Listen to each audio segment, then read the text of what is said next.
নমস্কাৰ বন্ধু বান্ধৱীসকল, পুনৰ আপোনালোকক এছএছজি বিষয়ক এটা আকৌ নতুন ভিডিঅ'লৈ স্বাগতম জনাইছোঁ। আপোনালোকৰ সমস্যাসমূহ গম পাইছোঁ। দুগৰাকী মোক আকৌ সুধিছে যে এছএছজি এটা আপলোড এপ্ৰুভেল দিবৰ বাবে দিবৰ সময়ত যদি ৰিজলিউশ্যন কপিটো বিচাৰে তেনেহ'লে ক'ত আপলোড কৰিব লাগিব, সেইবিলাক চব ডাটাবিলাক কমপ্লিট হ'লেহে আচলতে এপ্ৰুভেল হয়।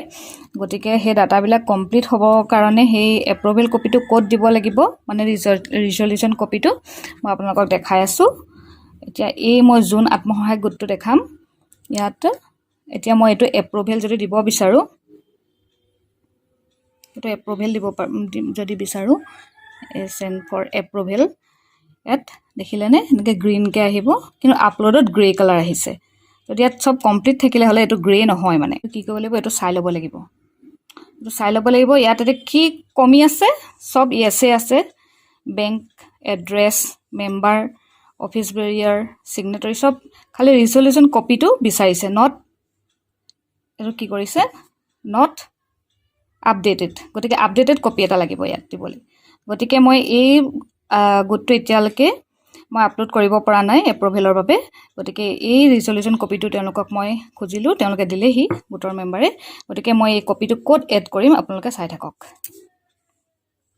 এতিয়া যোন আত্মসহায়ক গোটলৈ যাব, এই ভিউ ডিটেইলছত যাব। ভিউ ডিটেইলছত গৈ ইয়াত যাব, এনেদৰে চাব basic details, bank details, savings, bank ডিটেইলছতো নাই, ছেভিংছতো নাই, এড্ৰেছ, এইটো আদাৰ ডিটেইলছত থাকিব। দেখিলে এইটো আদাৰ ডিটেইলছটো 5 নম্বৰতো এনেকৈ গ্ৰে কালাৰ হৈ আছে, এনেকৈ ব্লেক হৈ যোৱা নাই, গম পাব। ইয়াতে দিব লাগিব এইখিনিত, দেখিলেনে এছএছজি ৰিজলিউশ্যন কপি। ইয়াত আপোনালোকে একপি ফটো তুলি দিব লাগিব। কেপচাৰ ইমেজলৈ যাব, অনলি দিছ টাইম। এতিয়া ফটোকপি আপোনালোকে কেপচাৰ কৰিব লাগিব। এইটো মই কপিটো থৈ দিছোঁ। ৰিজলিউশ্যন কপি আচলতে গোটৰ প্ৰচিডিঙৰ কপিটোৰ কথা কৈছে। গোটটোত কি সাল সলনি কৰিছে তাৰ বিষয়ে যিহেতু প্ৰচিডিং লিখে, সেই প্ৰচিডিঙৰ কপিটো ইয়াত আপলোড কৰিব লাগিব। কেপচাৰ কৰি ল'ব, ৰাইট টিক চিনত দিব।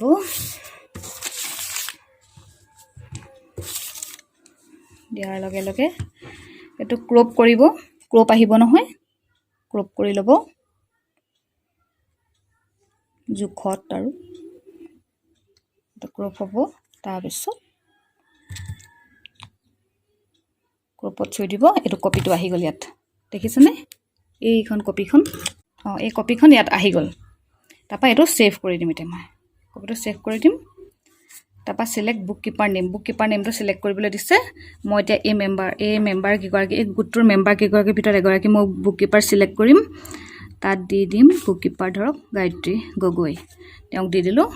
তাৰপিছত ছেভ কৰি দিলোঁ। ছেভ কৰি দিয়াৰ লগে লগে দেখিলে এই বুক কিপাৰ নাম এইবিলাক আহি গ'ল। এই 5 নম্বৰটো এতিয়া ব্লেক হৈ গ'ল। আৰু ইয়াত প্ৰেছিডেণ্ট, ছেক্ৰেটাৰী আৰু ট্ৰেজাৰাৰ তেওঁলোকৰ নাম আহি গ'ল। আৰু বুক কিপাৰ নামটো ছেভ হৈ যোৱাৰ লগে লগে এইটো ব্লেক হৈ গ'ল। গতিকে এইটো নেক্সট কৰি দিম। চব ঠিকে আছে। তাৰপাছত এইটো নেক্সট কৰি গৈ থাকিম। হৈ গ'ল। এতিয়া এই গোটটো মই এতিয়া আপলোড পঠাম, এপ্ৰুভেলৰ বাবে আপলোড পঠাই চাম এতিয়া হ'বনে নহয়। এতিয়া দেখিছেনে, এতিয়া এই যোন আত্মসহায়ক গোটটো দেখিলে ইয়াত চব য়েছ হৈ গ'ল। আজিৰ ডেটটোত চব য়েছ হৈ গ'ল। আৰু এইটো আপলোড কপিটো একদম ব্লেক হৈ গ'ল, ডাৰ্ক ব্লু টাইপৰ হৈ গ'ল কালাৰটো। তেতিয়া গম পাব এতিয়া আপলোড হৈ যাব। এইটো এপ্ৰুভেল পঠাই দিম মই।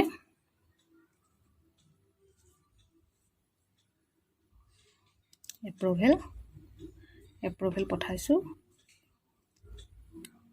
পঠাই দিলোঁ। এতিয়া টাইম লাগিছে মেছেজটো আহোঁতে। এইটো দেখিলে ছাকচেছফুল ফৰ আপলোড। এইটো এতিয়া এপ্ৰুভ হৈ গ'ল গোটটো। এতিয়া চাব মেম্বাৰ কেইগৰাকী লক লাগি যাব। গোটেই কেইগৰাকী মেম্বাৰত এয়া লক লাগি গ'ল। দেখিলে আগতে লক নাছিলে, এতিয়া লক হৈ গ'ল।